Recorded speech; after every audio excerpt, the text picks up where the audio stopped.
ये हमारा next topic है मोलैलिटी।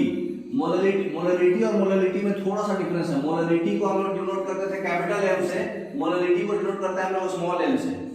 ठीक है, तो मोलैलिटी का क्या होता है, वहां पे मोल्स ऑफ सॉल्यूट उसमें भी था, नीचे में क्या था वॉल्यूम ऑफ सॉल्यूशन, यहाँ पे नीचे में है मास ऑफ सॉल्वेंट, और सॉल्वेंट का जो मास है वो केजी में रहेगा।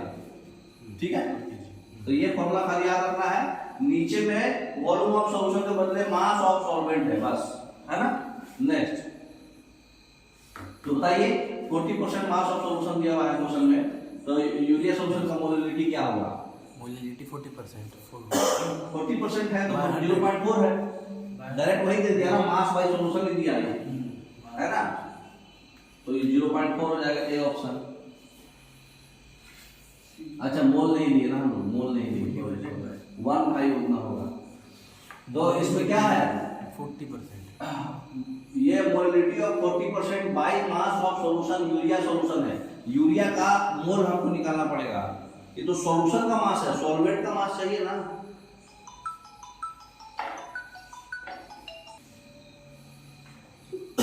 तो यूरिया का फॉर्मूला बताइए पहले।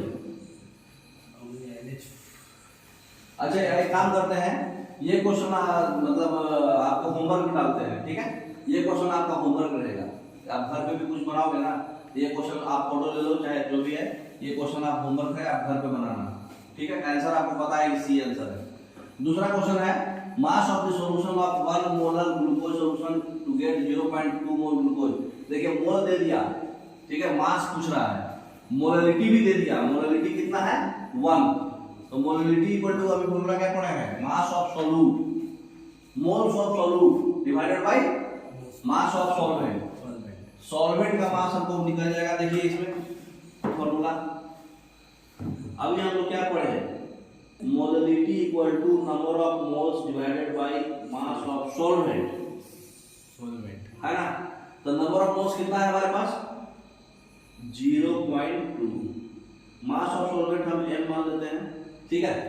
मोलैलिटी हमारा दिया हुआ है 1, तो 1 equal to 0.2 divided by m, m equal to कितना हो जाएगा 0.2, तो हमारा मास ऑफ सॉल्वेंट आया 0.2 kg, है ना, तो 0.2 kg सॉल्वेंट है।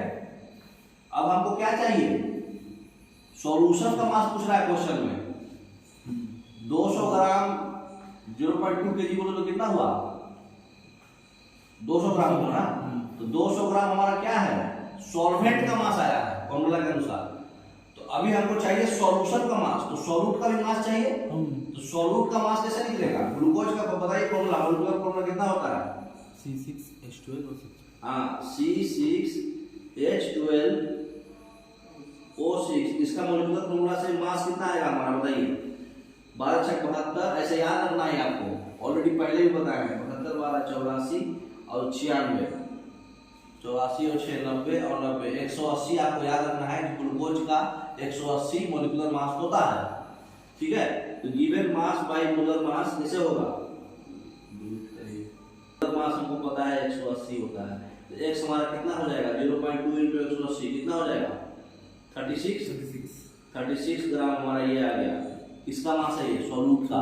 अब 200 ग्राम हम सॉल्वेंट का निकाले थे, अभी निकाले थे ना 200 ग्राम 0.2, हाँ, तो 0.2 निकाले थे उसका, तो हमारा टोटल कितना हो गया सॉल्यूशन का मास 236 आपका सॉल्यूट का निकला ग्लूकोज का, और सॉल्वेंट का निकला था 200, तो 200 और 236 सी ऑप्शन करेक्ट हो जाएगा, ठीक है। नेक्स्ट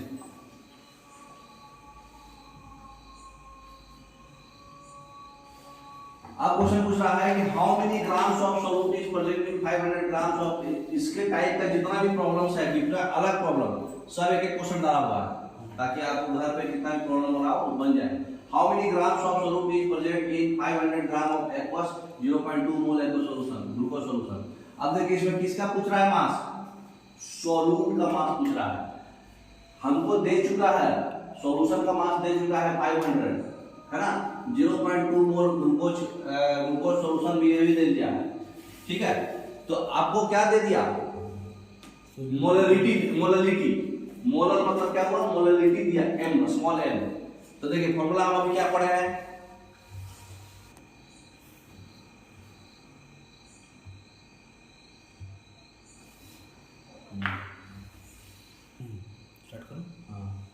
तो हमारे पास molarity equal to number of moles का फॉर्मूला होता है given mass by molar mass. तो given mass by molar mass हो गया 180 divided by mass of solvent. तो सॉल्वेंट का मास हमको नहीं पता है लेकिन सॉल्यूशन का मास पता है कि 500 है।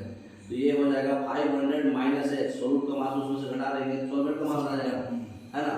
तो मास मोलरिटी हमारा कितना था 0.2 था। तो 0.2 into 500 minus x cross multiplication हो जाएगा 500 minus x equal to x by 180।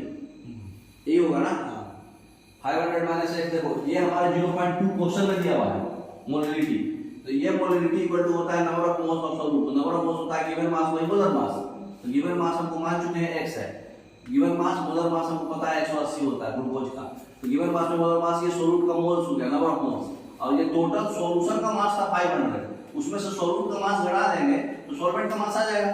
Formula में हमको सॉल्वेंट का मास लेना पड़ता है। तो 500 माइनस x किए। अब ये 0.2 यहां पुट कर दिए क्रॉस मल्टीप्लिकेशन कर दिए 0.2 into 500 minus x is equal to x by 180। अब इसे x सॉल्व करना है, ये मैथमेटिक्स हो गया। 0.2 into 500 कितना हो जाएगा बताइए 100 minus 0.2x equal to x by 180, यही होगा ना। तो फिर 180 से सबको गुना करना पड़ेगा। x बाई 180 और 100 minus 0.2x is equal to इतना आ गया, है ना। अब हम लोग 180 से गुना कर दीजिए। तो 180 से बारी बारी से गुना करेंगे तो ये कितना हो जाएगा 1800 पे एक और सुना होगा है माइनस 0.2 से गुना करेंगे 180 को तो कितना हो जाएगा 36x इक्वल टू x। कितना ही आएगा ना 36x को उधर ले जाएगा तो कितना हो जाएगा 1800 equal to 37x। x equal to कितना हो जाएगा 1800 डिवाइडेड बाई 37। अब ये सॉल्व कर लो, है ना। 37 से 4 कितने बार में कटेगा 1800 भागा 37 कितना आएगा 37 से 40 हो गए 60 37 25 40 25 200 हाँ मतलब 4-5 के बीच में आएगा। देखिए ऑप्शन देख लीजिए उससे पता चल जाएगा।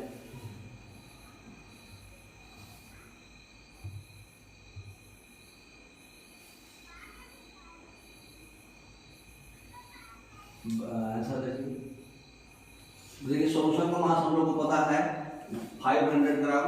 सॉल्यूट का मास 180 into n हो जाएगा। सॉल्वेंट 500 माइनस 180 into n किया फिर 0.2 इक्वल टू इतना। इसको सिंपलीफाई किया तो यह है बस सिंपलीफाई करके 17.37 ग्राम आया है सी ऑप्शन। तो बस उसी को सिंपलीफाई करना है, x का मान जो है सॉल्व करना है, मेन वही था, ठीक है ना। तो आप सिंपलीफाई करेंगे आंसर आ जाएगा। अगला क्वेश्चन है डेंसिटी में।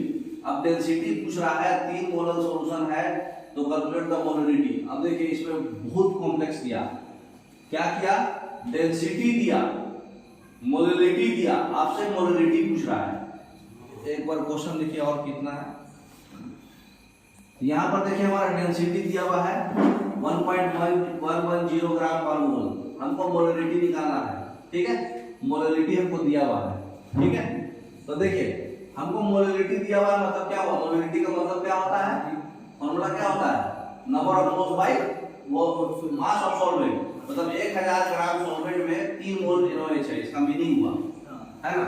तो आपको मास ऑफ सॉल्यूशन क्या होता है सॉल्वेंट का मास और सॉल्यूट का मास। तो मास ऑफ सॉल्वेंट पर 1000 ग्राम टोटल लिया हुआ था सॉल्वेंट का मास, और सॉल्यूट का मास कैसे निकलेगा, इसका 3 मोल है।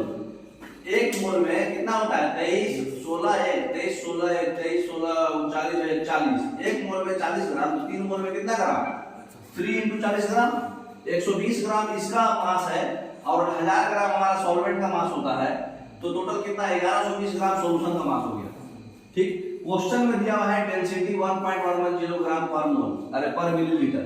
डेंसिटी इक्वल टू आप फॉर्मूला पढ़े होंगे बचपन में, मास पर यूनिट वॉल्यूम होता है, मास बाय वॉल्यूम डेंसिटी होता है। तो बताइए mass by volume equal to density. तो वॉल्यूम मास इक्वल टू क्या हो जाएगा, वॉल्यूम इक्वल टू क्या हो जाएगा मास बाय डेंसिटी। समझ में आ रहा है कि नहीं। Density equal to D equal to mass by volume. तो वॉल्यूम को इधर लाएंगे डेंसिटी को इधर लाएंगे तो volume equal to mass by density. तो volume equal to mass by density. Mass हमारा निकल चुका है 1120 ग्राम और डेंसिटी है हमारा 1.1, है ना, जो क्वेश्चन में दिया है। तो क्वेश्चन में दिया है कि 1009 ml सॉल्यूशन जो है 3 मोल NaOH दे रहा है, ठीक है। तो मोलरिटी इक्वल टू, अब हमको मोलरिटी चाहिए, ये तो वॉल्यूम निकल गया, जो भी सॉल्व कीजिएगा 1009 आएगा, ठीक है। 1009 वॉल्यूम आ गया, तो मोलरिटी इक्वल टू क्या होता है, number of moles by volume of solution. तो वॉल्यूम हमको पता हो गया 1009, अब नंबर ऑफ मोल कितना है 3, तो 3 भागा 1009 जो आएगा वही आंसर होगा। समझ में आया बात। तो मोलरिटी निकालने के लिए हमको वॉल्यूम निकालना था, वॉल्यूम निकालने के लिए हमको मास बाय डेंसिटी करना था, तो मास निकालना था। मास सिंपल निकल गया 1000 और इसका मास पता चल गया 3 × 40, तो मास निकल गया। मास बाय डेंसिटी किए तो वॉल्यूम निकल गया, और number of moles by volume करेंगे तो मोलरिटी निकल जाएगा, ठीक है ना। तो इसका आंसर हो जाएगा। तो ये आपका नेक्स्ट टॉपिक है जो हम लोग कल पढ़ेंगे, ठीक है। तो इसका बैक कर लीजिए, आंसर पहले बता देते हैं उसका। तो कौन सा आंसर होगा 3 भागा 1009, हाँ, तो 3 से थोड़ा सा कम रहेगा 2.94, है ना। Okay, thank you.